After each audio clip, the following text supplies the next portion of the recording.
वालेकुम फ्रेंड्स, कैसे हैं आप सब। उम्मीद करती हूँ सब ठीक ठाक होंगे, खैरियत से होंगे। आज आपके साथ एक 7 से 8 साल के बच्चे की शॉर्ट शर्ट स्टिच करना सिखाऊंगी, जो कि एक शरारे के साथ है। तो देखिए, इस तरह से बूटियों का रुख करते हुए हमने यहाँ पर शर्ट को फ़ोल्ड किया है। शर्ट का जो फैब्रिक है वो 1 गज़ है, तो इसी 1 गज़ के अंदर हमने किस तरीके से शर्ट बनानी है वो मैं आपको दिखाऊंगी। अच्छा, ये मार्किंग को आपने इग्नोर कर देना है। अब जो मार्किंग मैं आपके साथ शेयर करने लगी हूँ उसको पहले देख लीजिए, और मार्किंग को शेयर करने से पहले मैं आपको दिखा रही हूँ कि यहाँ पे जब हमने कपड़े को फ़ोल्ड करना है तो साइड में देखें आपके 2 से 3 इंच की जो पट्टी है, जो कि बिल्कुल प्लेन है, आपने इसको इग्नोर कर देना है। इसको अपनी शर्ट में शामिल नहीं करना है। आपको जो मेजरमेंट करनी है वो अपनी बूटियों तक करनी है। जहाँ तक आपकी बूटियाँ हैं वहाँ पे आपने दामन से 1 इंच ज़्यादा इसको लेकर आना है, यानी कि इसको आपने 11 इंच तक लेकर आना है। ठीक है, ये देखें आप यहाँ पर। अगर मैं इसको मज़ीद एक फ़ोल्ड करती तो यहाँ पे क्या होना था कि 2 से 3 इंच का ये जो पार्ट है ये आपकी शर्ट के साइड पे आता है, जो कि बुरा लगता है। अब यहाँ पर मैंने शोल्डर की चौड़ाई ली थी 6.5 इंच और लंबाई मैंने ली है 7 इंच। तो हाफ़ इंच का आपने जो आर्म होल है वो ज़्यादा लेना है, क्योंकि फैंसी स्टफ़ है। तो फैंसी कपड़े में लाजमी आपने जो है आर्म होल को आधा इंच ज़्यादा रखना है। 7 इंच मैंने 7.5 इंच मैंने इसकी चौड़ाई ली थी चेस्ट की, और 6 इंच के फासले पर मैंने कमर का और हिप का मार्क लगाया है। कमर का मार्क लगाया था मैंने 6.5 इंच और हिप का मार्क लगाया था 8 इंच पर। इस तरीके से देखें, मैंने यहाँ पर इसकी टोटल लेंथ ले ली है 24 इंच। 24 से 25 इंच आपने इसकी लेंथ ले लेनी है, और यहाँ पे 10 इंच का मार्क लगा के आप देखिए इस तरीके से आपने इसको करना है कि यहाँ आपने कमर से स्टार्ट करनी है इसकी मार्किंग। यहाँ पे आपने नोक नहीं बनानी है। जब भी आपने ये मार्किंग करनी है ना चौक की, तो हमेशा आप कमर से इसका निशान लगाया करें। अगर 1-2 पॉइंट का फ़र्क पड़ जाए तो उससे कोई फ़र्क नहीं पड़ता। आप ये देखें, 1 पॉइंट हमने एक्स्ट्रा कर दिया है, लेकिन यहाँ पे इस तरह से जब हम स्टिच करेंगे तो ये नोक नहीं बनेगी। इस तरह से देखें, मैंने पूरी मार्किंग कर ली है कटिंग की। उसके बाद आर्म होल का शेप देकर मैंने शोल्डर की भी यहाँ पे मार्किंग कर ली है। इस तरीके से अब हम शर्ट की कटिंग कर लेंगे। अब आप ये देखें, इस क्योंकि ये 1 गज़ का कपड़ा था और इस पे इतनी लेंथ नहीं थी कि मैं मज़ीद इसकी शर्ट को आगे स्टिच कर सकूं, तो इसी के जो साइड से बचा हुआ पार्ट है वहाँ से हम इसकी शर्ट का फ्रंट निकालेंगे। अभी ये हमने सिर्फ बैक की कटिंग की है। तो देखिए, जितना भी कपड़ा हमारा साइड से बचा है उसको हमने इस तरह से डबल करना है। ये देखिए, लंबाई में कपड़ा है और इसी को मैं यहाँ पर डबल करूँगी, और डबल करके इसको सेंटर से कट कर लूँगी। क्योंकि हम इसको डबल करके कट नहीं कर सकते, हमें अपनी बूटियों को डायरेक्शन का ख्याल रखना है। तो देखिए, इस तरीके से मैंने इसको डबल करके कट कर लिया। उसके बाद बूटियों के हिसाब से मैंने दोनों कपड़ों को इस तरह से एडजस्ट करना है कि दोनों की जो फ्रंट साइड है वो एक दूसरे के ऊपर आ जाए। और इस बात का भी ख्याल करना है कि जो प्लेन स्टफ़ है इसको आपने निकाल देना है इस तरीके से। ये देखिए, इसको बराबर करते हुए मैंने यहाँ से एक साइड से इसको निकाल दिया। बाकी जो दूसरा साइड है वहाँ से मैं कपड़े को कट नहीं करी, क्योंकि जितना हमारे पास कपड़ा बचेगा उसमें से फिर हमने स्लीव्स को कट करना है। तो यहाँ पर अब मैं 1 इंच का फासला छोड़ते हुए अपने बैक साइड का पार्ट रखूँगी। यहाँ पर ये देखिए इस तरीके से। अभी भी यहाँ पे इसकी लेंथ पूरी नहीं हो रही है, वो मैं बाद में इसको निकालूँगी और फिर इसकी मार्किंग करेंगे। और ये जो सेंटर से हमने कपड़ा छोड़ा है 1 इंच का, ये मैंने सिलाई का मार्जिन लिया है कि जब दोनों पार्ट को आपस में जॉइन करेंगे तो इस तरीके से हमने उस कपड़े को कवर कर लेंगे। अब ये देखिए, एक और पट्टी है जो साइड से बची है, इसको मैं इस तरीके से फ़ोल्ड करके रखूँगी। अब ये सेंटर से जॉइंट है तो इसको हमने बढ़ा के नहीं रखना है, बिल्कुल बैक वाले पार्ट के साथ साथ रखना है। और यहाँ से मैं एक्स्ट्रा मार्जिन कट करूँगी इसके शेप के मुताबिक। और ये थोड़ी सी मेरी शर्ट की जो लेंथ थी वो इस वजह से कम हो गई है। ये देखिए यहाँ पर, क्योंकि जितनी मेरे पास पट्टी थी उसके हिसाब से फिर मुझे इसकी लेंथ को एडजस्ट करना पड़ा। अब ये देखिए, जो फ्रंट के 2 पार्ट है इसको हमने इस तरीके से जॉइन कर लेना है आपस। और इसके साथ ही अब हम यहाँ पे स्लीव्स कट कर लेते हैं। तो स्लीव्स के लिए मैंने इस तरीके से कपड़े को 4 ते किया है, और यहाँ पर अब हम स्लीव्स को कट करेंगे।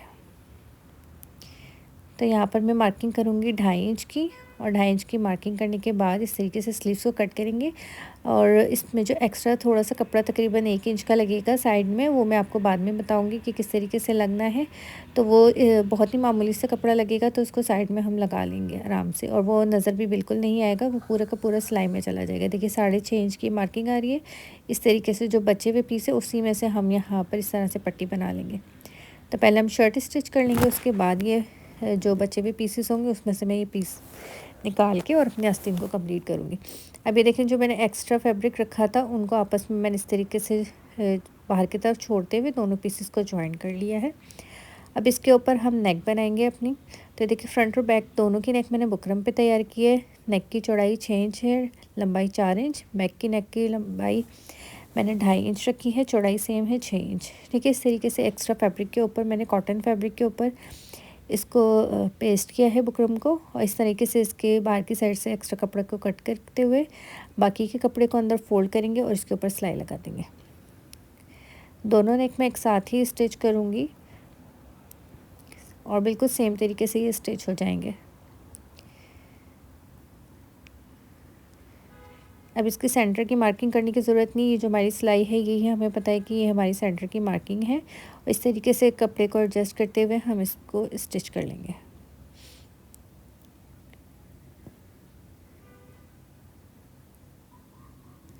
तो फ्रेंड्स, आप इसी तरीके से आप भी बहुत आसानी के साथ अपने 1 गज़ के कपड़े में तकरीबन यहाँ ये जो रेडी हुई थी 23 इंच इसकी लेंथ थी शर्ट की, तो आप 23 इंच तक शर्ट आराम से स्टिच कर सकते हैं। और आप एंड में इसका रिज़ल्ट देखिएगा कि बहुत ही खूबसूरत आया था, बिल्कुल भी पता नहीं चल रहा था कि हमने जॉइंट वगैरह इसमें लगाया है। इस तरीके से देखिए, मैंने सिंपल राउंड नेक बना लिया है। अभी इसको मैंने कुछ भी नहीं करना है, कोई सिलाई वगैरह नहीं करनी है, जस्ट इन दोनों नेक को बना के और इस तरह से मैंने सिर्फ प्रेस करके इसको सेट कर लिया। अब यहाँ पर मैं अपनी ये लेस ऐड करूँगी। तो लेस ऐड करने से पहले हमने क्या करना है, इस तरीके से सुई में से धागा निकाल देना है और ख़ाली मशीन को हमने चलाना है। और पीछे से देखें, आपने इस तरीके से फिंगर से लेफ़्ट हैंड की फिंगर से आपने अपनी लेस को पकड़ लेना है और सिर्फ आपने यहाँ पर अपनी मशीन को चलाना है। तो ये देखिए, इस तरीके से इकट्ठा होता जाएगा और ये सॉफ्ट होता जाएगा। तो इस तरह से जब हमारा राउंड नेक पे ये लगेगा तो बहुत इजीली ये टर्न हो जाएगा, इसमें कोई झोल वगैरह नहीं आएगा, इसमें कोई चुन नहीं आएगी। तो ये देखिए, इस तरीके से अब दोबारा से हम यहाँ पर सुई में धागा डाल लेंगे और अपनी लेस को यहाँ पर अटैच करेंगे।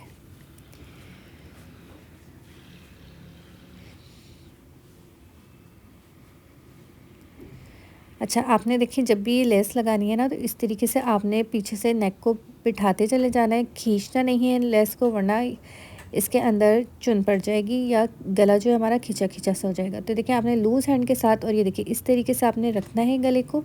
ठीक है, खींचना नहीं है लेस को, बल्कि इस तरह से एक हाथ से बिठाएं और दूसरे हाथ से आप ये लेस ऐड करते चले जाएं। तो सिंपल देखिए, मैंने इस तरीके से लेस ऐड कर दी है पूरे गले पे। और ये देखिए, आप कोई ना तो झोल आ रहा है लेस के अंदर और ना ही हमारे गले की कोई शेप ख़राब हुई है। ठीक है, आपने बिल्कुल लूज़ हैंड के साथ इसको स्टिच करना है।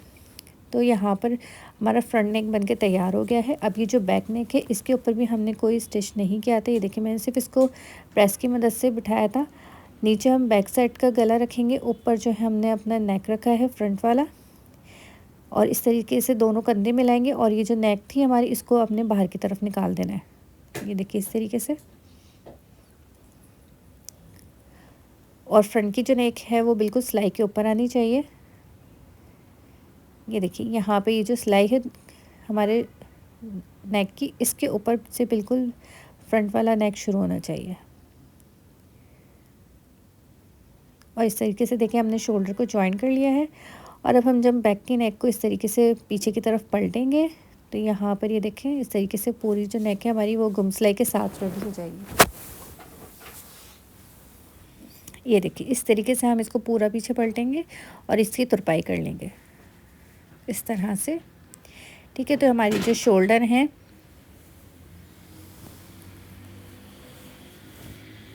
ये गुम सिलाई के साथ रेडी हो जाएंगे। अब ये जो नीचे वाला पार्ट था, इसमें मैंने ये पट्टी तैयार की थी, इसको हमने इसके साथ अटैच करना है। तो सिंपल हम इसको इस तरह से उल्टा करके रखेंगे पट्टी को और इस पर सिलाई कर देंगे। इस तरीके से देखिए, पट्टी यहाँ पे अटैच हो जाएगी। अब इसी सिलाई के ऊपर हमने यहाँ पे अपनी लेस को ऐड करेंगे और नीचे से जो सारा कपड़ा है अपने ऊपर की तरफ टर्न कर देना है। ये देखिए, इस तरीके से हम यहाँ पे लेस ऐड करेंगे। एक्स्ट्रा लेस को यहाँ पे कट कर लेंगे। इस लेस के ऊपर मैं यहाँ डबल सिलाई चला रही हूँ ताकि अच्छे से फिक्स हो जाए। अब नीचे की साइड से देखिए, मैंने फ्रंट की तरफ थोड़ा सा कपड़ा ऊपर की तरफ फोल्ड करके और इसके ऊपर मैं यहाँ पर एक स्टिच चला रही हूँ। आप चाहें तो यहाँ पर लेस को डायरेक्ट भी लगा सकते हैं, लेकिन इस तरीके से काम करने से आपको काम करने में आसानी होगी। ये देखिए, अब आपने लेस को इस तरह से रखना है कि उल्टा करके लेस को रखना है और इसकी जो नीचे राउंड वाली शेप यानी कि जो नीचे की तरफ शेप आनी है उसको आपने ऊपर की तरफ रखना है, और जो सीधी वाली साइड है जो कि ऊपर की तरफ आएगी उसको आपने नीचे की तरफ करके रखना है। ठीक है, इस तरीके से उल्टी लेस हमने रखनी है और इसको यहाँ पे सिलाई कर देनी है। कपड़े को हमने इस तरीके से रखना है कि वो बाहर की तरफ ना आए, लेस के अंदर ही रहे। और अब हम इस लेस को सीधा करेंगे और सीधा करने के बाद इसके ऊपर एक टॉप स्टिच लगाएंगे बिल्कुल किनारे पर। तो देखिए, इस तरीके से ईज़िली हमारी लेस अटैच हो जाएगी और बिल्कुल गुम सिलाई के साथ हमारी ये लेस अटैच हुई है। अब हम इस स्लीव्स को रेडी कर लेते हैं। तो देखिए, यहाँ पर मेरे पास एक साइड की पट्टी बची थी तकरीबन 1 इंच चौड़ी, उसी को मैंने यहाँ पे 4 दफ़ा फ़ोल्ड करके इसकी लेंथ इसको बना ली है। देखिए, साइड पे हमने इस तरीके से रखना है इसको। आप चाहे तो यहाँ पे पेन लगा लीजिएगा। तकरीबन 1 इंच से आधे इंच तक मैंने निशान लगा के इस तरीके से इसको शेप देकर और इसको कट कर लिया है। और देखिए, ये जो सीधी वाली साइड होती है इसको हमने लेस अपनी स्लीव्स के साथ जॉइन करना होता है, और ये जो हमने कर्व दे के रखा है इसको हमने बाहर की साइड पे रखना है। तो देखिए, आपने जॉइन कैसे करना है, स्लीव्स को इस तरीके से खोलें और ये जो हमने एक्स्ट्रा पट्टी कट की इसकी सीधी वाली साइड को लेस अपनी स्लीव्स के साथ अटैच करें। ये देखिए, इस तरीके से दूसरी पट्टी को भी मैंने स्लीव्स के साथ इस तरीके से अटैच किया है और इसके ऊपर सिलाई चला के, और बिल्कुल जिस तरह से हमने दामन पे लेस लगाई है इसी तरीके से हम आस्तीन पे भी लेस लगा देंगे।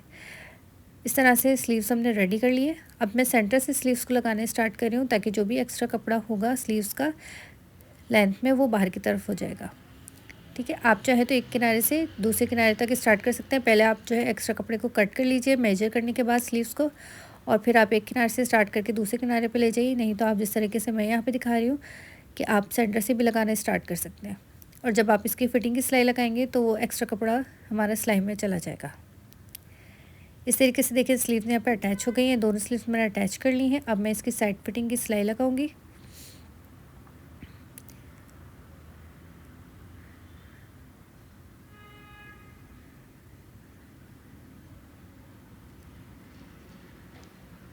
तो देखिए, यहाँ पर मैंने फिटिंग की सिलाई लगा ली है। छोटे से मैंने इसके चौक रखे हैं क्योंकि शॉर्ट ही लेंथ है इस शर्ट की, तो यहाँ पे इसी तरीके से शॉर्ट ही चौक बनेंगे। और देखिए, मैंने चाक दामन को इसका फ़ोल्ड कर लिया है और ये हमारी शर्ट की फ़ाइनल लुक आई है। आप देख सकते हैं 1 मीटर के कपड़े में हम कितनी खूबसूरत सी एक शॉर्ट शर्ट बना सकते हैं बिल्कुल आराम से, जिसकी स्लीव्स आप देखें कि मैंने क्वार्टर स्लीव्स रखी हैं। और ये देखिए, आप ये जो नीचे का दामन है इस पर कोई फ्लावर वगैरह अटैच कर सकते हैं। बटन मैंने लगा दिए हैं इसके, और ये है इसकी फ़ाइनल लुक। आई होप आपको आज की वीडियो अच्छी लगी होगी। वीडियो अच्छी लगी हो तो लाइक करके शेयर कर दीजिएगा फ्रेंड्स और फैमिली के साथ। मेरे चैनल पर नए हैं, अभी तक फजर क्रिएशन को सब्सक्राइब नहीं किया तो जल्दी से मेरे चैनल को सब्सक्राइब कर लीजिए। Thank you for watching. अल्लाह हाफिज़।